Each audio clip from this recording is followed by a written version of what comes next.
Shadows on Fifth Avenue Act 4. The courtroom filled once more as the next day began. The sunlight streamed through the tall windows, casting stripes across the polished wooden benches. Jurors shuffled papers and whispered quietly, glancing at each other with tentative curiosity. Daniel Reeves sat beside Ethan Vickers, his demeanor calm, confident, and as always, a touch disarmingly humorous. Spencer Creed sat slightly behind them, his eyes scanning the room, noting every detail, the judge's expression, the prosecutor's posture, and even the subtle tension in the jury members' shoulders. When the judge entered, the room stood, then settled as the gavel struck sharply. Daniel rose, straightening his tie. "Your Honor, ladies and gentlemen of the jury, I am here today not merely to defend my client, but to illuminate the truth obscured by assumptions, conjecture, and fear." His southern drawl flowed naturally, carrying an easy cadence that commanded attention without intimidation. Daniel called his first witness, Ethan Vickers himself. Ethan's testimony was deliberate, his hands slightly shaking but voice firm as he recounted the morning of December 10th. "I left my apartment at 46th and 5th intending to get breakfast. I didn't see the car before the scream, didn't touch anything, and had no reason to be near Mr. Keene. I was just walking," Ethan explained, eyes darting nervously toward the jury. Daniel leaned toward the jury, voice low but warm. "You've just heard from the young man. He's telling you what happened in his own words. No embellishments, no dramatic flourishes, just the truth as he experienced it." The prosecutor rose immediately, attempting to catch Ethan off guard. "Mr. Vickers, are you certain no part of your journey brought you near the victim?" Ethan hesitated briefly. "Yes, I'm certain. I didn't touch the car.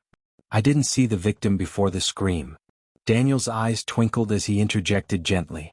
"Ladies and gentlemen, if the young man's word alone isn't enough, let's examine the evidence, or the lack thereof." He directed attention to the pocket watch. This object was found at the scene. A gold-plated watch, delicate, personal. Fingerprints? Inconclusive. Time of death? Estimated. Footprint? Possibly from someone else entirely.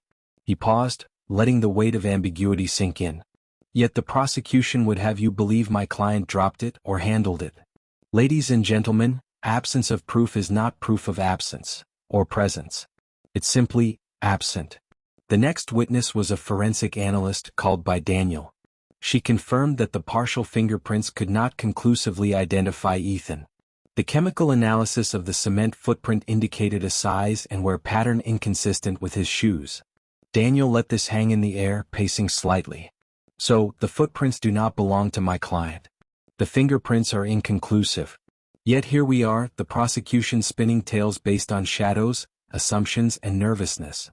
The jury listened, some nodding subtly as Daniel's southern charm softened the tension without diluting the seriousness. He called a local shop owner as a witness, someone who had seen Ethan pass by while walking to get breakfast. "I saw him walk past my store around 7:05 a.m., the owner stated. "Nothing unusual. Just a young man with a hoodie heading down the street." Daniel turned to the jury, letting the statement linger. "Notice, ladies and gentlemen, there is no rush, no frantic escape, no involvement in a crime. Only a man walking his normal route." Spencer, sitting just behind Daniel, leaned forward to whisper, "Camera footage, Daniel. It confirms the route." "Exactly," Daniel said softly, returning to the jury. "We also have video showing my client walking along the street, no detours, no hesitation, no contact with the victim or the vehicle. The prosecution's case relies on coincidence, conjecture, and a misidentification. That, ladies and gentlemen, is not justice, it's storytelling." Daniel then called the final witness, a security guard who patrolled the alley adjacent to the crime scene. He described seeing a dark jacket, yes, but his height estimate and build did not match Ethan. "He was taller, broader, different stride," the guard testified. Daniel leaned into the jury, voice low, deliberate. "Ladies and gentlemen, these inconsistencies matter. Shadows are not proof. Footprints are not verdicts. And nervousness is not a crime." He allowed a pause, scanning the courtroom with a half-smile. "The prosecution wants you to fill gaps with fear, to tie a young man's life to an unfortunate tragedy with nothing but assumptions. That is not the law. That is not justice. That is what we are here to challenge." The prosecutor attempted a cross-examination, pressing Ethan on minor discrepancies in timing. Daniel objected sharply, "Objection, Your Honor," leading questions on speculative details not substantiated by independent evidence.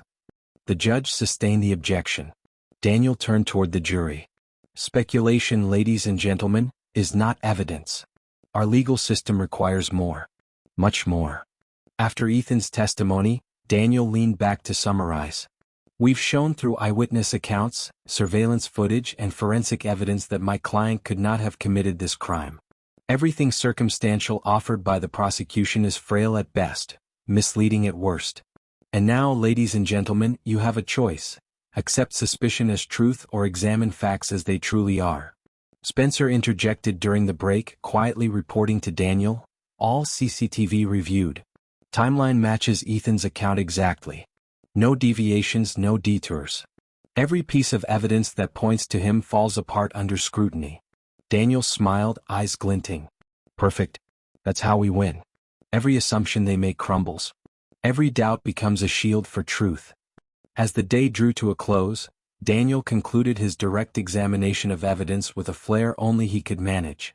"Ladies and gentlemen of the jury, you've seen shadows, hearsay, and assumptions. You've seen fear misinterpreted as guilt. You've seen a young man's route corroborated by impartial witnesses. The prosecution asked you to believe what they hoped was true. We asked you to consider what is actually true." He turned to Ethan. "Kid, hold your head high. Truth doesn't panic. It doesn't stammer. And it doesn't need embellishments." Ethan exhaled, a mix of relief and residual tension. I believe you, Mr. Reeves." Daniel winked. "Just remember, kid, law is serious, but justice? Justice has a little room for style." The gavel struck and the courtroom recessed. Outside, Manhattan streets sparkled with evening lights, but inside, a quiet satisfaction settled over Daniel and Spencer. The tide had begun to turn. Shadows of doubt that the prosecution had cast over Ethan Vickers' life were beginning to fade. The real battle, the one of persuasion, strategy, and undeniable facts, was nearly won. And somewhere in the recesses of the jury's minds, the seed of reasonable doubt had already begun to take root.